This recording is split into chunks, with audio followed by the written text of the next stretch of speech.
kasih yang dikirim itu sama temannya si korban, temannya si pembuat, dan ada beberapa bukti yang tersedia yang bisa kalian amati.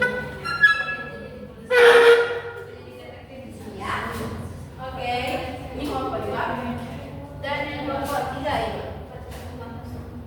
Oke, Ibu kasih waktu kalian mengerjakan kasus ini tuh 10 menit cukup? Cukup. Oke. Nanti kalau misalnya ada yang sulit atau mungkin tidak dipahami, bisa ditanyakan kepada Ibu ya.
Tujuan kalian ngeliatin kasusnya apa? Nah, di sini kalian tuh yang pertama apa yang dialami, kalian liatin apa sih yang dialami sama si orang yang di dalam kasus itu. Yang kedua, apa penyebab dari terjadinya kasus itu? Yang pertama, apa yang dia alami? Oke? Yang kedua, apa penyebab dia mengalami? Dan yang ketiga, strategi apa yang kalian sarankan untuk dia yang mengalami? Oke.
sudah selesai?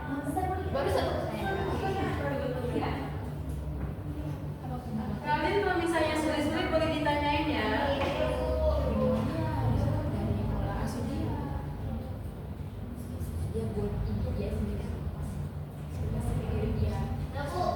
Sudah? Kelompok sebelahnya sudah?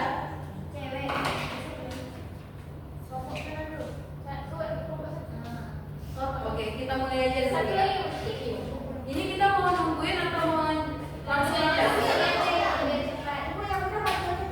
Oke, yang sudah aja Bu ya. Nah, untuk kelompok 1 boleh maju? Ya, perwakilannya aja. Atau kalau kalian mau diskusi berdua di sini nggak apa-apa juga. Aman. Lebih baiknya di sini. Terus supaya biar nanti teman-temannya yang lain bisa lihat. Oke, kalian bacain kasusnya terus selesaiin saya ya. Baik semuanya, kalian kelompok kami akan membahas kasus ketiga, di mana ada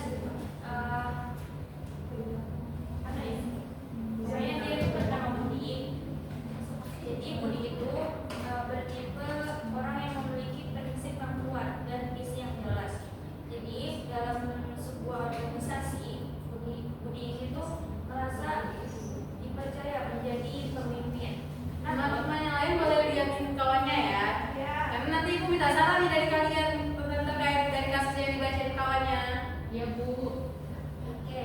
Namun kelemahannya muncul saat ide-idenya tidak diterima oleh anggota tim. Jadi Budini itu merasa bahwa pengalamannya selama ini seharusnya cukup nih untuk membuat orang lain percaya padanya tanpa banyak tanya. Jadi dalam sebuah rapat yang memanas, ide Budi ini tuh ditolak karena dianggap kurang praktis untuk kondisi saat ini.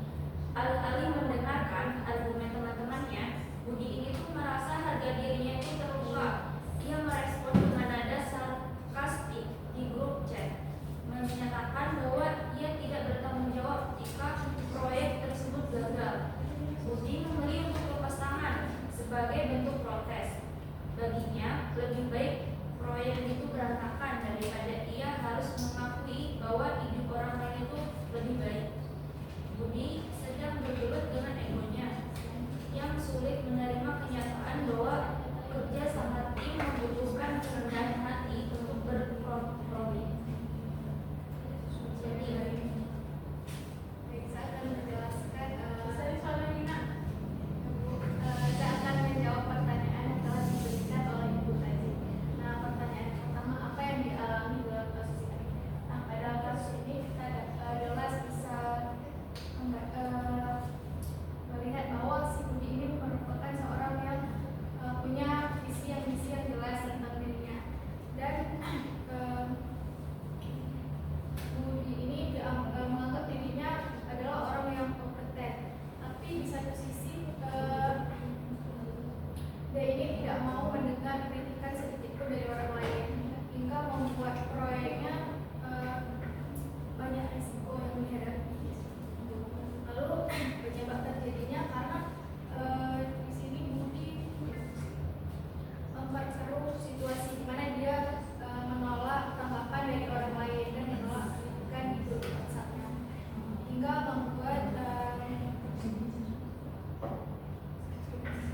dan dia juga lepas tangan terhadap proyek yang ditangguhnya. Nah, strategi yang harus dihadapi di sini adalah Budi ini harusnya lebih terbuka lagi terhadap kritik orang lain, karena proyek yang dipegang olehnya pun melibatkan banyak orang dari Nah, teman-temannya lagi udah dengar kan apa yang disampaikan sama kawannya tadi? Ada saran nggak atau mungkin ada sanggahan tentang kayaknya itu nggak baik deh, itu kayaknya nggak sesuai nih gitu, ada nggak kira-kira? tidak ada Bu. Sudah baik ya, sudah keren nih, udah. Kita kasih tepuk tangan untuk kelompok 1. Nah, selanjutnya kelompok 2 nih. Siapa dua orang yang berbeda? Kelompok 2 itu Bu. Apa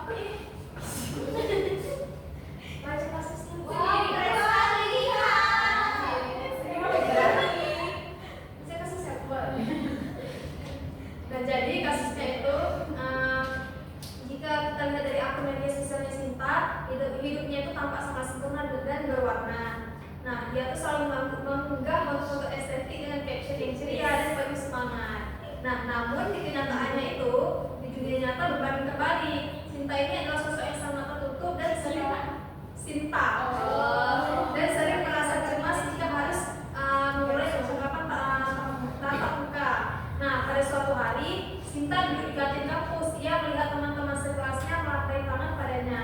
Nah, karena merasa bingung harus merespon seperti apa, Sinta ini refleks menunduk dan pura-pura gak lihat. Dia sibuk pura-pura melihat ponselnya. Nah, dalam hati ia sangat ingin bergabung, namun ia merasa dinding digital jauh lebih aman daripada interaksi nyata yang tidak bisa ia edit atau ia hapus. Nah, Sinta menjadi asing di lingkungan aslinya, sementara ia terus membangun kebahagiaan palsu di layar ponselnya. Nah, apa sih yang terjadi dengan si Sinta ini? Nah, dia itu sangat tertutup dan sering merasa cemas jika harus memulai percakapan tatap muka di real life. Nah, penyebabnya itu ia merasa dinding digital jauh lebih aman daripada interaksi nyata yang tidak bisa dia edit atau ia hapus. Nah, strategi apa yang dapat dilakukan? Dia itu harus menerima diri dia itu apa adanya, bersikap santai aja, chill aja, dan dapat menerima kekurangan dari dirinya sendiri. Baik, ada pendapat dari kelompok lain mungkin? Tidak ada? Sudah cukup bagus ya. Kasih tepuk tangan untuk kelompok 2. Selanjutnya yang terakhir kelompok 3. Mana bukti?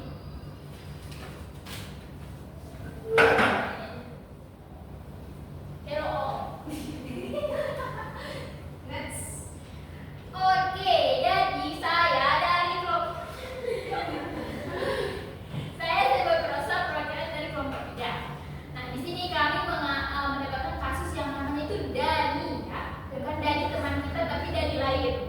Nah, di mana Dani ini adalah mahasiswa yang berprestasi yang dikenal selalu mengumpulkan tugas tepat waktu dan hasilnya itu sangat amat memukau.